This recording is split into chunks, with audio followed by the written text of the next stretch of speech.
अस्सलाम वालेकुम नाज़रीन। धरती टाइम्स सां गॾु आहियां अब्दुल अज़ीज़ जतोई।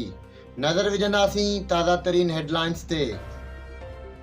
लाड़काणो मां सिकंदर मुगीर जी ख़बर शामिल कंदासीं। लाड़काणे में highways employees union CBA Sindh तरफ़ां जिदोजहद जे ज़रिए सॼी सिंध में कुछ सालनि खां नंढे मुलाज़िमनि जा रियल प्रमोशन आर्डर जारी करण जी ख़ुशीअ जे मौक़े ते मरकज़ी ऑफिस हाईवेज़ लेबर हॉल में पुरवकार तक़रीब मुनक़िद कई वई, जंहिंमें प्रमोशन माणींदड़ मुलाज़िमनि खे मरकज़ी जनरल सेक्रेटरी ग़ुलाम क़ादिर अहीर, अल्ताफ़ हुसैन मलगानी, दिलशाद अयाज़ हुसैन अहीर, दीदार अली खुखर, अल्ताफ़ हुसैन सांगी, एहसान अली ऐं ॿियनि खे प्रमोशन आर्डर ॾिना विया।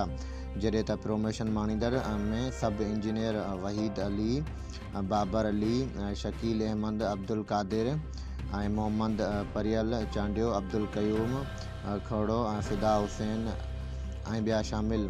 उन मौक़े ते मरकज़ी अॻवान ग़ुलाम क़ादिर अहीर ऐं ॿियनि चीफ इंजीनियर हैदराबाद मोहम्मद अयूब जुणे जो तरफ़ां प्रमोशन आर्डर जारी करण ते संदसि जा थोरा मञा ऐं मुलाज़िमनि खे गुलनि जा हार पाराए मुबारकूं ॾिनियूं। आख़िर में जिदोजहद जारी रखण जो अज़म वरजायो।